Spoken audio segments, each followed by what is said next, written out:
कैदी नंबर 786, जिसे फांसी की सजा सुनाई जा चुकी थी।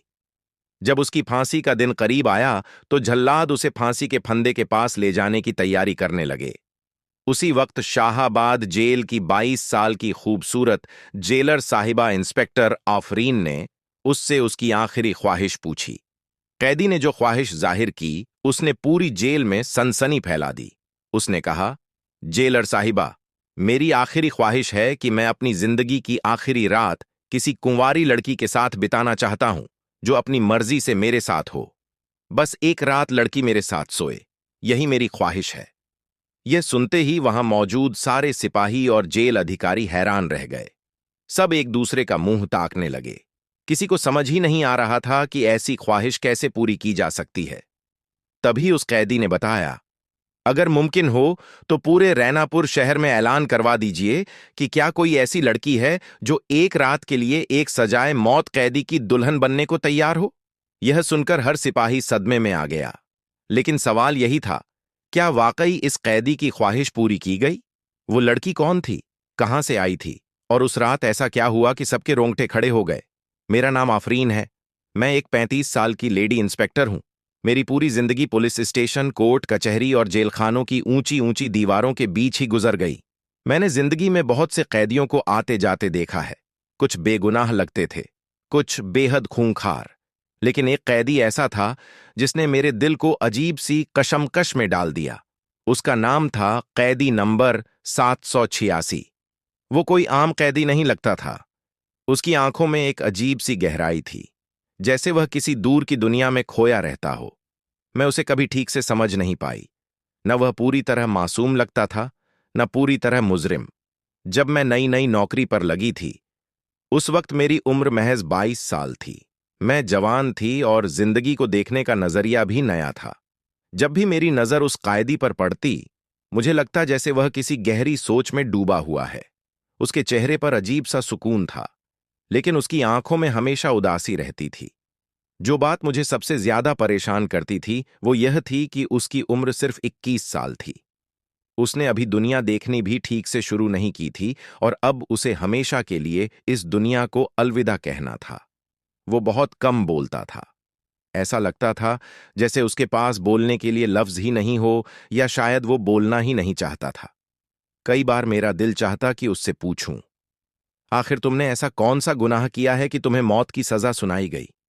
लेकिन उसके चेहरे की मायूसी देखकर मेरे कदम अपने आप रुक जाते।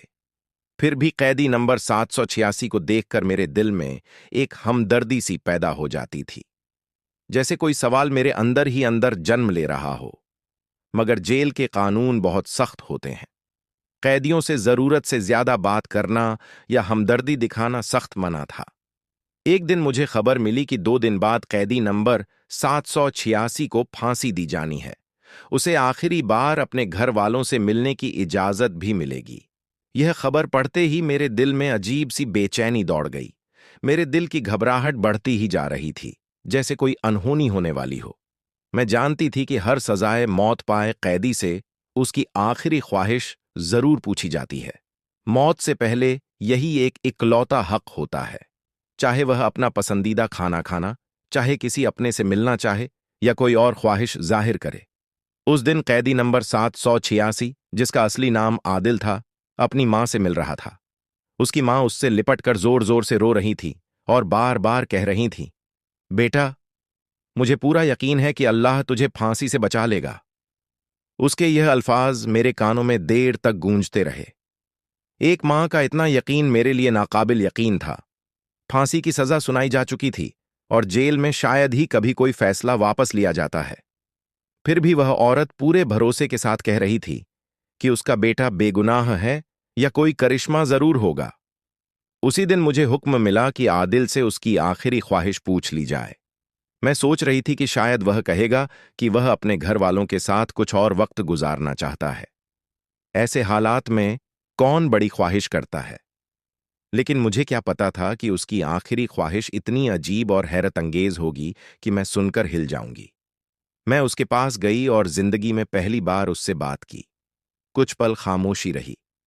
फिर मैंने हमदर्दी से पूछा, आदिल, तुम्हारी कोई आखिरी ख्वाहिश हो तो बताओ। उसे पूरा करने की पूरी कोशिश की जाएगी।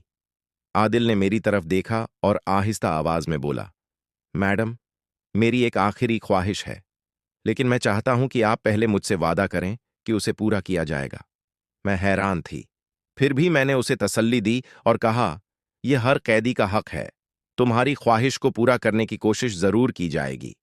मुझे हैरानी इस बात की थी कि वो कितनी शांति से अपनी आखिरी ख्वाहिश की बात कर रहा था, जैसे उसे मौत का कोई डर ही ना हो। मैंने कहा, चलो डीएम साहब, खुद तुमसे तुम्हारी आखिरी ख्वाहिश के बारे में पूछेंगे। मैं आदिल को लेकर डीएम साहब के कमरे में पहुंची। डीएम साहब ने उसे बड़े गौर से देखा और बोले, बेटा बताओ तुम्हारी आखिरी ख्वाहिश क्या है? अफरीन हैरान थी कि डीएम साहब भी इस कैदी से इतनी मोहब्बत और नरमी से पेश आ रहे थे।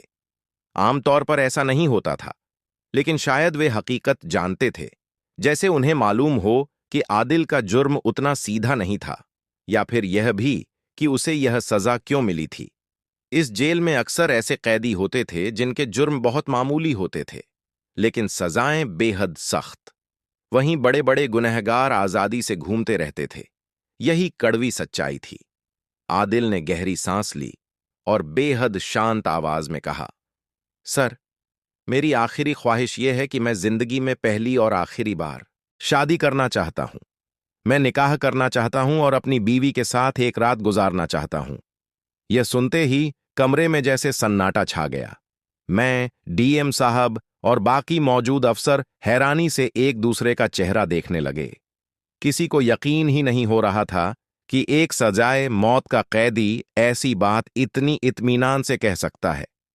डीएम साहब कुछ लम्हे खामोश रहे, फिर बहुत नरमी से बोले, बेटा शादी तो हम करवा भी दें, मगर सवाल यह है कि कौन सी लड़की तुमसे शादी करेगी, ये जानते हुए कि अगले ही दिन तुम्हें फांसी दे दी जाएगी। वो थोड़ी देर रुके, फिर बोले, तुम फांसी की सजा पाए कैदी हो। न तुम अमीर हो, न तुम्हारा कोई ऐसा रसूख है कि कोई परिवार पैसे के लालच में बेटी दे दे। तुम एक गरीब खानदान से हो, और ऐसे हालात में गरीब लड़के से शादी करने को कोई तैयार नहीं होता, तो फिर तुम अपनी जिंदगी का आखिरी मौका इस तरह क्यों बर्बाद करना चाहते हो? फिर उन्होंने संजीदगी से कहा, कोई और ख्वाहिश बताओ, मनपसंद खाना या किसी खास शख्स से मुलाकात हम सब करने को तैयार हैं, मगर शादी नामुमकिन है।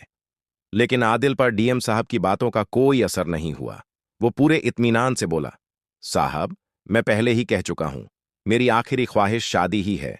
आप फिक्र ना करें, मैं एक ऐसा तरीका बताऊंगा जिससे अगर मेरी किस्मत में शादी होगी तो जरूर हो जाएगी। सब लोग हैरानी से उसकी तरफ देखने लगे। एक पल के लिए तो यह ख्याल भी आया कि कहीं वो इंस्पेक्टर आफरीन से निकाह करने की जिद न कर दे। लेकिन आदिल ने जो अगली बात कही वो इससे भी ज्यादा हैरत अंगेज थी। उसने कहा, आप बस इतना कर दीजिए कि शहर में ऐलान करवा दें कि आदिल, जो फांसी का कैदी है, एक ऐसी औरत से निकाह करना चाहता है जो सिर्फ एक दिन के लिए उसकी दुल्हन बनने को तैयार हो, उसकी सजाए मौत से पहले। यह सुनते ही पूरा कमरा सुन्न हो गया। इतनी अजीब बात कि अपने कानों पर यकीन करना मुश्किल हो रहा था। आदिल ने डीएम साहब से वादा भी लिया कि अगर कोई औरत इस शर्त पर निकाह के लिए राजी हो जाती है तो उसे रोका नहीं जाएगा और वह पूरी रात उसके साथ गुजार सकेगा। उसकी यह चालाकी और आत्मविश्वास हम सबको सोचने पर मजबूर कर रहा था। डीएम साहब ने कुछ लम्हे सोचा और फिर बोले, बेटा, हमें पूरा यकीन है कि कोई भी औरत इस शर्त पर तुमसे शादी नहीं करेगी। भला कोई अपनी जिंदगी क्यों बर्बाद करेगा? सिर्फ एक दिन के लिए दुल्हन बनने का क्या मतलब?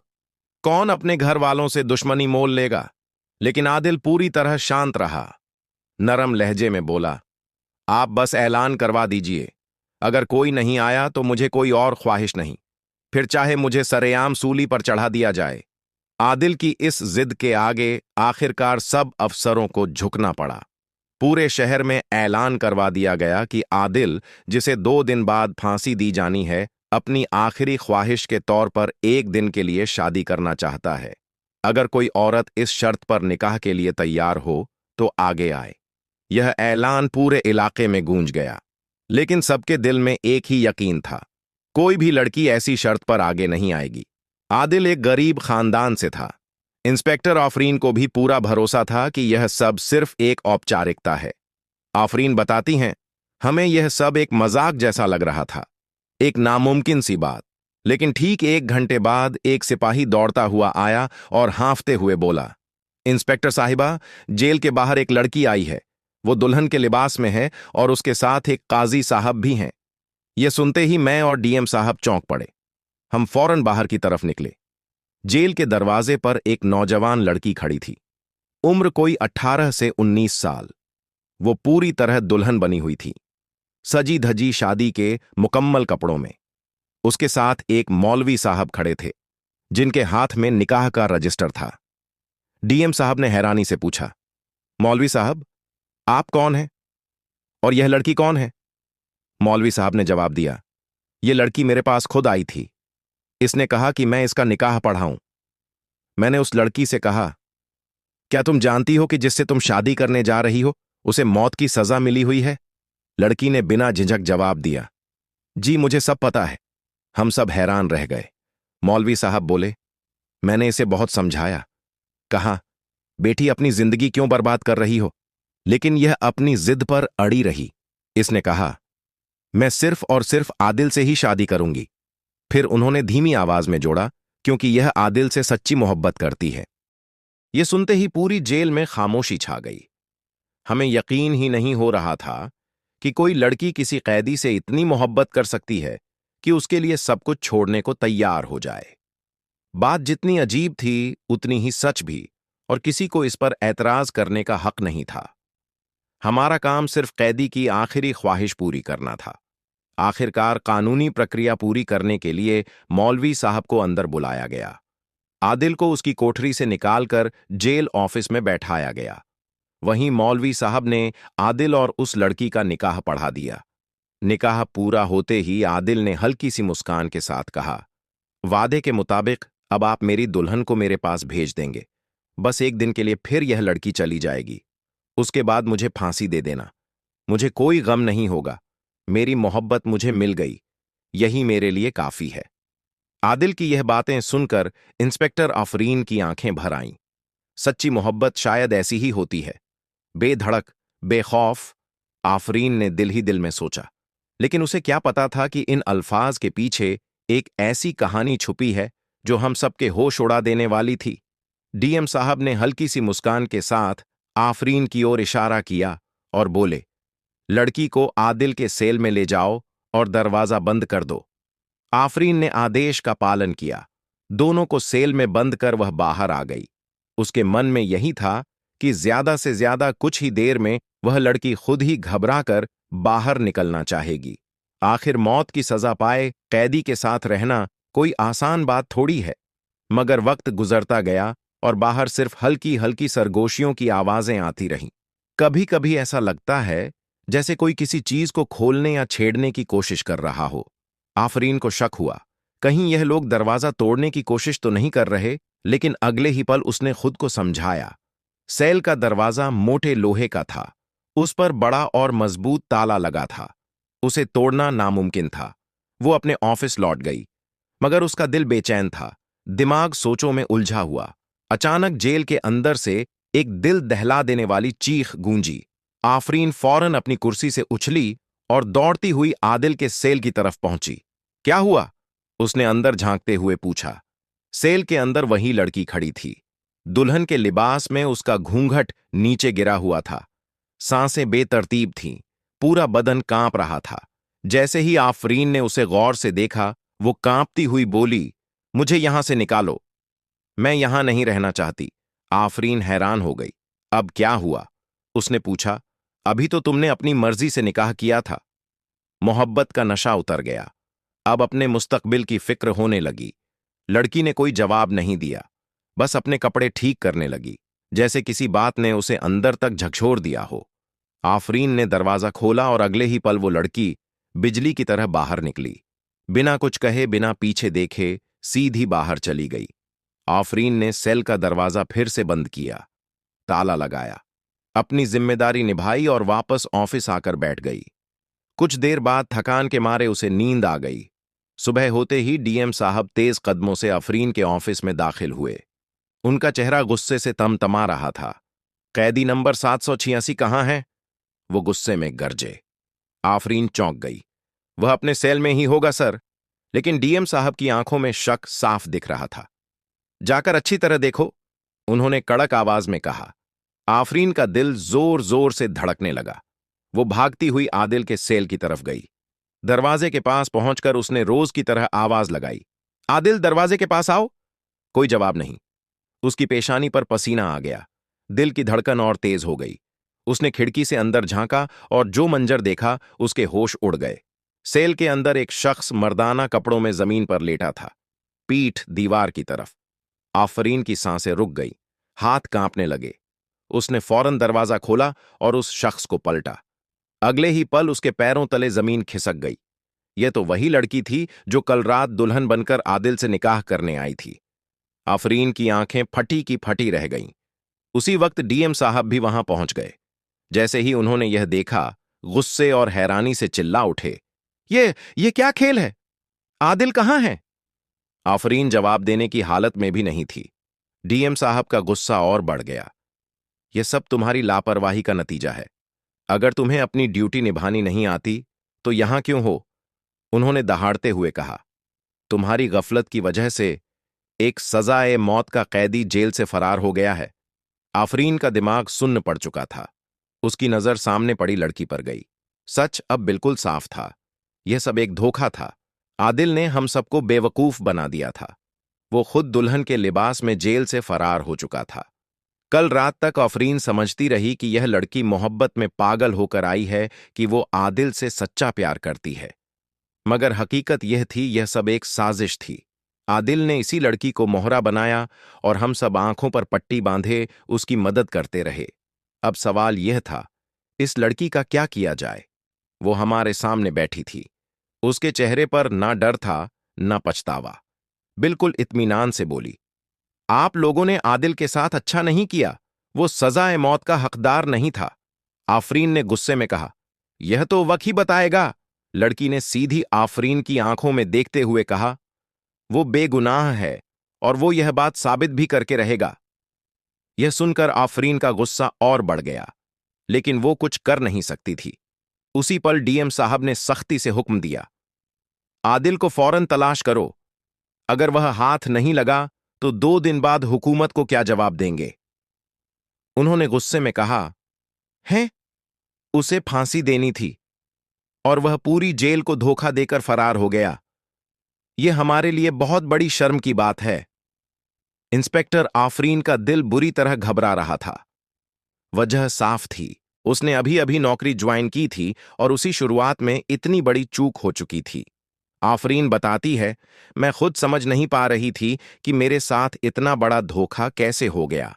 मैंने एक इंसान पर भरोसा किया, एक लड़की की बातों पर यकीन किया, उनका निकाह करवाया और बदले में उन्होंने मेरी आंखों में धूल झोंक दी। अब हमारे पास बस एक ही रास्ता बचा था, इस लड़की के मां बाप तक पहुंचना और पूरी सच्चाई जानना। लेकिन अगले ही पल मेरे जहन में ख्याल आया, क्यों ना सीधे इसी लड़की से पूछ लिया जाए, शायद वही हकीकत बयान कर दे। आदिल को ढूंढना अब बेहद मुश्किल था। वह कई घंटे पहले जेल से फरार हो चुका था। हमें तो शाम को पता चला, जबकि वह सुबह 4 बजे ही निकल चुका था। इस वक्त वह कहां होगा, किसी को कोई अंदाजा नहीं था।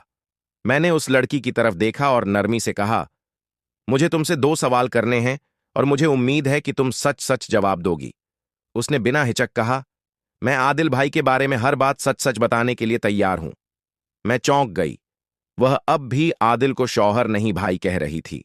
मैंने कड़े लहजे में पूछा, क्या तुम उसे अपना भाई मानती हो? अगर वह वाकई तुम्हारा भाई था तो फिर तुम दोनों ने यह पूरा ड्रामा क्यों किया? वह खामोश हो गई, जैसे किसी गहरी सोच में डूब गई हो। फिर उसने जो कहा, उसने मेरे होश उड़ा दिए। नहीं, वो मेरा हकीकी भाई नहीं है। मैंने सख्ती से कहा, तो फिर यह सब क्यों किया? निकाह क्यों किया? और अब अचानक उसे भाई क्यों कह रही हो? तुम दोनों ने हमें धोखा दिया, उसे भगाने में मदद की, लेकिन याद रखो, हम उसे जल्द पकड़ लेंगे और उसे फांसी पर लटका दिया जाएगा। मगर वह लड़की बिल्कुल शांत बैठी रही। उसके चेहरे पर अजीब सा सुकून था। उसने मेरी आंखों में देखकर कहा, यकीन मानिए, वह वैसा इंसान नहीं है। वह जल्द ही वापस आएगा। मैं हैरान रह गई। इतना यकीन कैसे? मैंने पूछा। उसने गहरी सांस ली और बोली, वो जानता है कि कहाँ जाना है और कहाँ नहीं। और सबसे अहम बात, अब उसने मुझसे निकाह कर लिया है। मैं उसकी जिम्मेदारी हूं। वो मुझे छोड़कर भागने वालों में से नहीं है। उसके लहजे में इतना ठहराव था कि मेरे अंदर भी एक अजीब सी बेचैनी पैदा हो गई। मैंने संजीदगी से पूछा, तुम्हें इतना भरोसा क्यों है? वह कुछ पल खामोश रही, फिर बोली, अगर आप मेरी पूरी कहानी सुनेंगी तो शायद आपको भी यकीन हो जाएगा और तब आपको असल हकीकत पता चलेगी। मैं चुप हो गई। मुझे लगा शायद अब कुछ ऐसा सामने आने वाला है जो सब बदल दे। वह बोली, मेरा नाम हुमा है। मेरी बड़ी बहन की सगाई आदिल से हो चुकी थी। आदिल बचपन से ही बहुत बहादुर था। शायद ही कभी उसने डर कर पीछे हटना सीखा हो। वो मेरे वालिद के चचेरे भाई का बेटा था, यानी रिश्ते में हमारा अपना ही। अब्बू उसे बहुत पसंद करते थे और उस पर पूरा भरोसा करते थे। सगाई के बाद आदिल हमारे घर आना जाना करने लगा। वो अब हमारे परिवार का हिस्सा बन चुका था। इंस्पेक्टर अफरीन खामोशी से उसकी बातें सुनती रही। हुमा आगे बोली, हमारे गांव का माहौल अजीब था।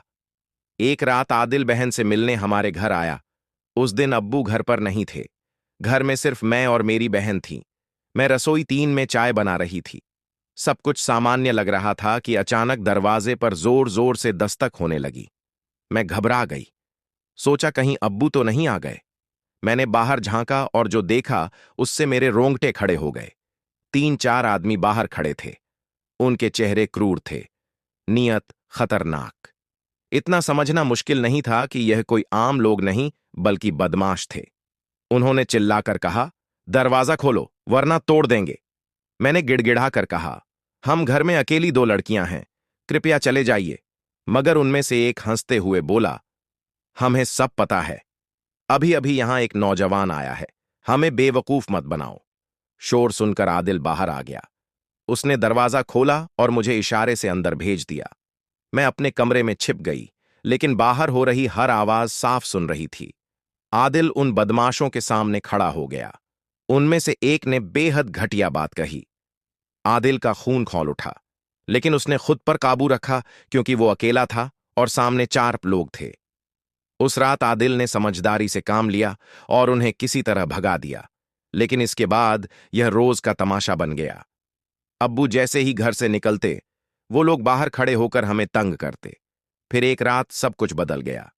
मेरी बहन अपने कमरे में सो रही थी।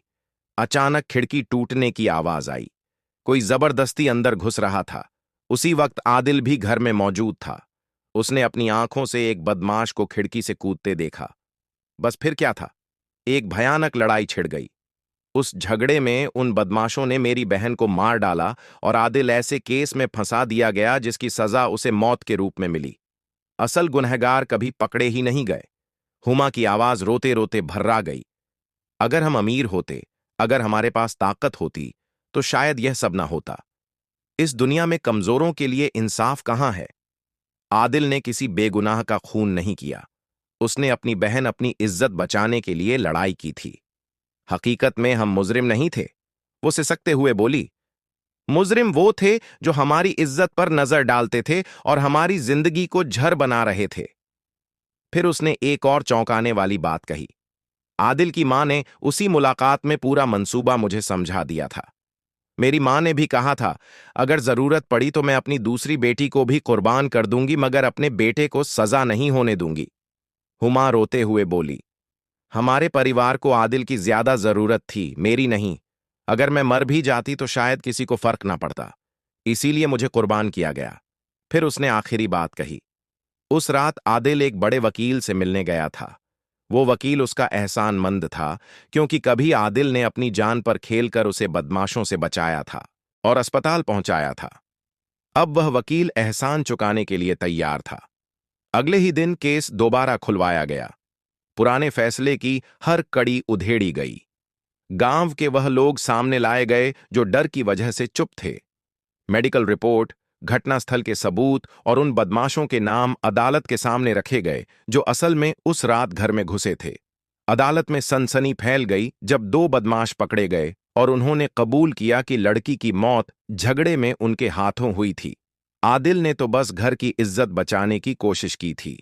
कई दिनों की सुनवाई के बाद जज ने फैसला सुनाया। आदिल की फांसी की सजा रद्द की जाती है। यह साबित हो गया है कि वह बेगुनाह है। कोर्ट रूम में हुमा फूट फूट कर रो पड़ी। इंस्पेक्टर आफरीन की आंखें भी भर आईं। दोस्तों, अगर आपको यह वीडियो पसंद आया हो तो प्लीज इसे लाइक कीजिए और ज्यादा से ज्यादा लोगों तक शेयर जरूर कीजिए। और हाँ, हमारे चैनल सब्सक्राइब करना बिल्कुल मत भूलिएगा, क्योंकि यहां आपको मिलते हैं ऐसे ही सच्ची घटनाओं पर आधारित और रोमांचक वीडियो जो दिल को छू जाते हैं।